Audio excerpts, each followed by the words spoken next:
Hey everyone, thank you for stopping by my channel today. I am gonna do my first tag video. It is the grown ass woman tag.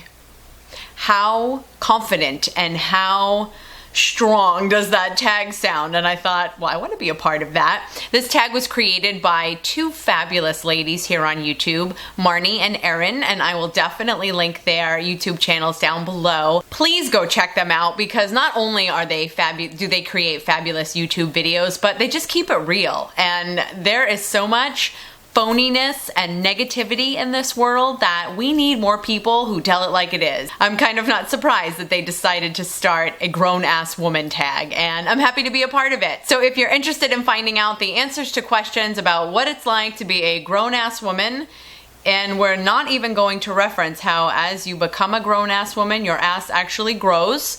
But if you're interested in hearing my answers, then let's get started. Although this tag is a lot of fun as well, I do want to say that I think self-reflection, no matter your age, is important at any age, really. You can't really get where you're going unless you envision where you're going, and you might not be able to get where you're going unless you kind of reflect back on where you've been and who you are and what you've done and what you learned and what you liked and what you didn't like. And so I think that if we all took a minute to just kind of take stock of your life, as they say, it certainly can't hurt you. And some of these questions really are fun, but some of them go a little deeper also. I actually haven't read through the questions recently. I watched Marnie and Erin's video whenever it was first released, which was now a couple of days ago. So I have seen, or I've seen and heard the questions. So I'm familiar, but I didn't reread the questions prior to filming this because I kind of really want to be able to go with my gut. So although I am somewhat familiar with the questions, I don't remember what they are specifically. And so this really will be a moment of me kind of thinking about myself, which sounds strange. See, I'm not even comfortable enough saying that that's what I'm going to do because I probably don't do it enough. And so I'm super excited about this. So let's get going. Before we get going, I am going to take my bracelets off because they are so noisy. It's obnoxious. For real. It's obnoxious. Alex and Annie bracelets live. Okay, so I've got my phone here with their original video, which they kindly listed the questions in the comment section, and I feel nervous.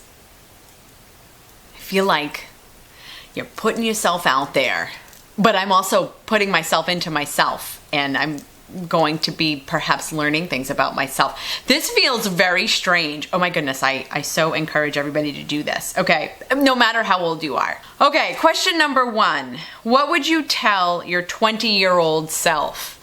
Ooh, when I was 20, huh? I would probably, okay, if we're keeping it real, I would probably tell myself that you, Gina, are not da bomb, as they say, or you are not as fabulous as you think you are. Now, having self-confidence, of course, is important, but looking back, I really think at that time that I thought I had it all figured out. And I was only 20, of course, as the question says, but it's not even possible to have it all figured out already. I should have been more open to the fact that I was still learning and that life experiences were coming and that I should pay attention to them and benefit from them and learn from them and understand how they would continue to shape my life. At that time, I was very mature. I did have my act together. I was a very responsible young adult at that point. But I think I let it go to my head a little bit, and I think I really thought I was the bomb. I thought not that I could do no wrong, but that I don't know, I had it going on. And I would like to tell myself to really be much more open-minded and wait, because life was still coming and there would still be so many more things to figure out. And living day to day with that perspective really might have impacted the decisions that I made and the choices that I made and the things that I did. And I mean, I'm happy where I am now, but I think it's important to have a really good perspective on life so that you can be as good at it as possible. So Gina, you were not the bomb back then. If only you knew then what you know now. What were your favorite 80s and 90s bands? Question number 2. I'm going to talk about 2 bands that I liked back then, and they are completely polar opposites of themselves. My 2 bands that I would indicate right now would be New Kids on the Block. For real. How many people were not a New Kids on the Block fan? Oh my gosh. The posters with all the magazines, Bop and Teen Beat Max, are those still around? I bet they're still around. That's interesting. I need to go get my hands on one of those. Oh my gosh, I probably wouldn't really recognize. Well, I would recognize, but definitely not be familiar with a majority of the people in those magazines. So New Kids on the Block for my generation really was super popular with the concerts and Step by Step.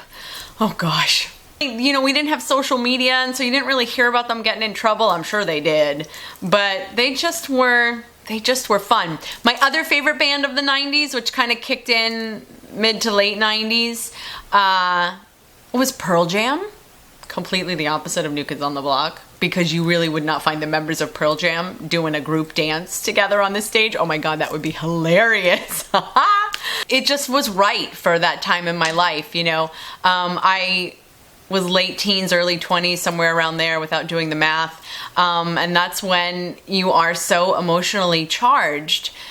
And sometimes you can't even help it. And Pearl Jam was definitely an emotionally charged band, both with their lyrics and their music. And it just really kind of fit with my life. Both bands I saw in concert a lot.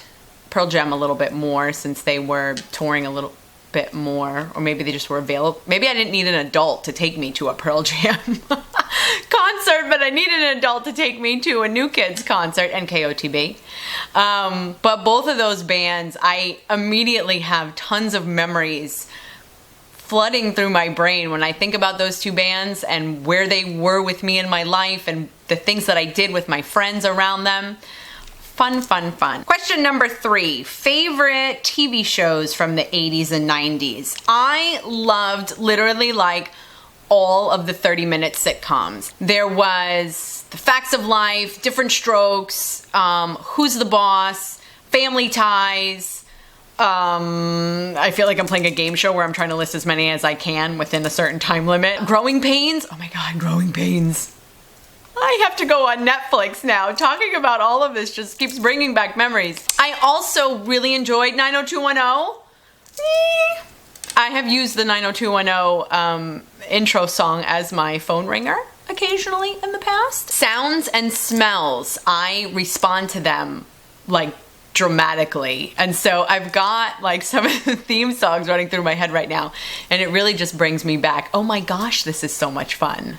Question number 4, favorite Atari game. I lived for Donkey Kong and Q*bert. Do you ever remember back in the day when you would play, like there would be the joystick and you like move your body over? And well, this is what I would do to keep Q*bert from falling off the stack of cubes. When Q*bert had to, I don't even remember what you had to do. You had to jump down and turn the blocks different colors and eat the goodies. I don't even remember, but all I know is that you could not let Q*bert fall over. And it was ugly. I am sure that it was ugly when I was playing. Donkey Kong and Q*bert, they were, as the young kids are saying, they were my jam back then. Question number 5, do you rely on Spanx? Absolutely. I don't even need to think about that.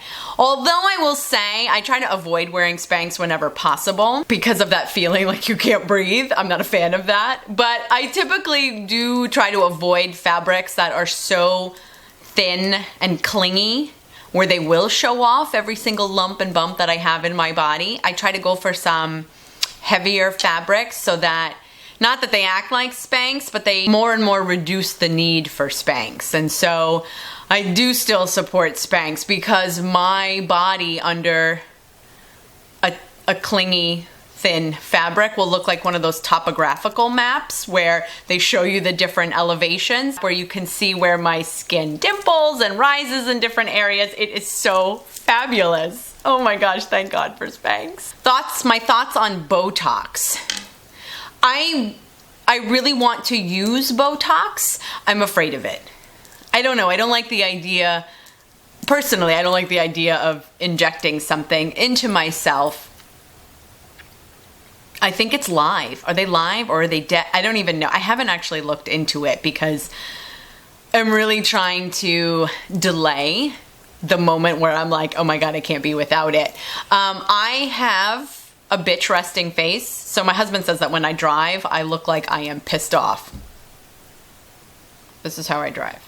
Yeah, I look super friendly, right? And as such, I have a perpetual crease right between my eyebrows. So this would be like a bullseye, the first place I would put Botox. But right now I'm still afraid of it. And right now I don't feel desperate without it. So to be continued and to be revisited later on. But I'm definitely not against it. This is question 7.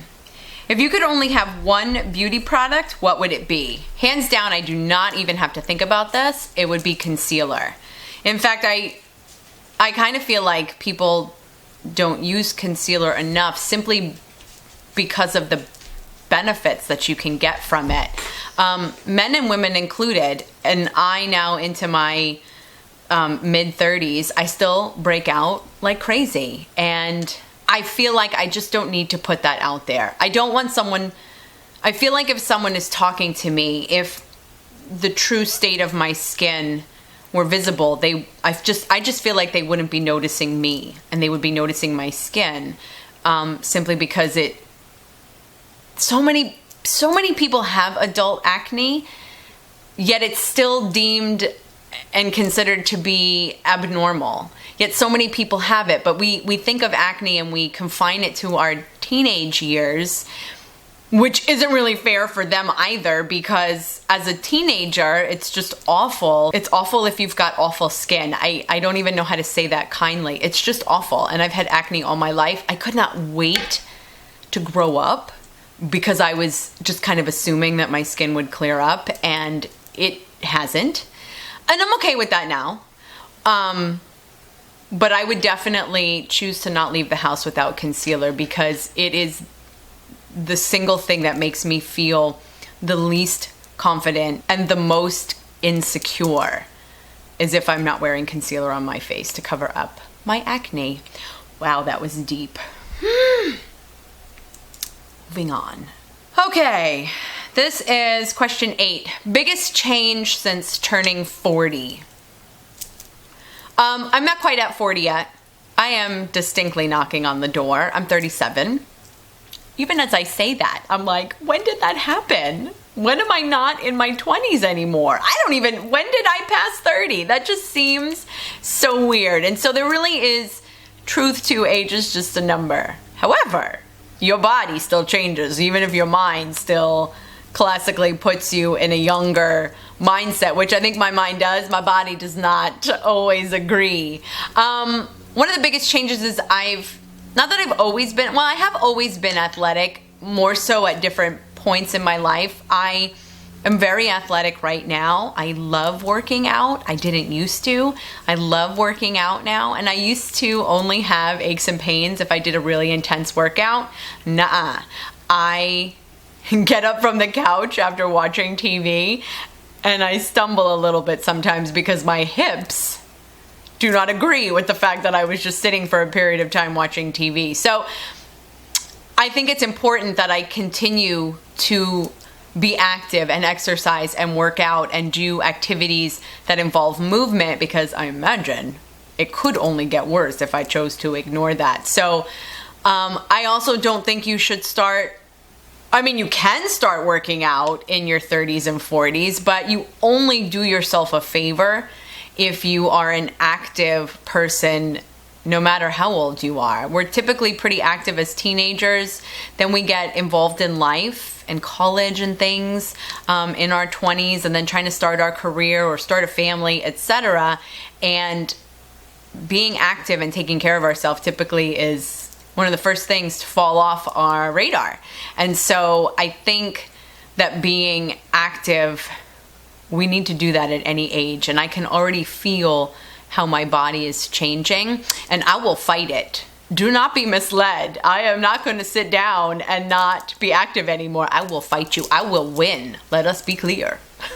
Finish this sentence. I wish I was more. I wish I was more a lot of things, but I'm going to choose to answer the sentence and fill in the sentence with, I wish I was more hopeful. I'm not a pessimist, but I'm definitely a realist. And if I'm confronted with a challenge or with a life experience, I tend to focus on kind of thinking of the worst case scenarios so that I can be prepared for them. So it is coming from a proactive stance where I want to make sure I got all my bases covered.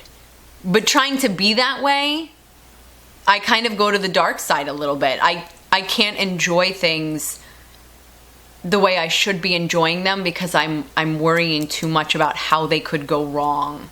And so I really wish I could break free a little bit even from that desire to always be so prepared and so ahead of the game, just so that I can more frequently live in the moment and enjoy things as they go and not always worry so much about, you know, when is the other shoe gonna fall and how am I gonna react to that. So I wish I was just a little bit more hopeful that everything was gonna turn out okay.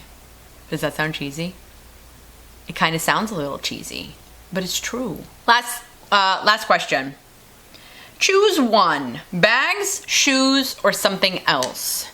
Bags. Bags, bags, bags. I have always been a bag person. Bag lady. I used to be very overweight. Actually, I was kind of overweight my whole life until the last 5 years or so. And so being involved with handbags allowed me to not have to focus on clothing, which was always a nightmare because I hated me and I didn't have any joy in that. And so I focused on handbags because you could wear a handbag no matter what size your butt was. I'm also like a pack rat. Like I have to have like everything with me in every kind of state of emergency. Going back to how I wish I were more hopeful, I am prepared for the emergencies, which includes but is not limited to makeup disasters. So I am always prepared. And the only way to be prepared is if you have a bag in order to haul all your crap in so that you can make sure you could deal with any scenario that you encounter during your day. So I am always a bag person. And so that is how I came to be a grown-ass woman. Does anybody out there think like I do? Please tell me I'm not a freak. What are some of your own self-reflections? Pick a question, answer it in the comment section below.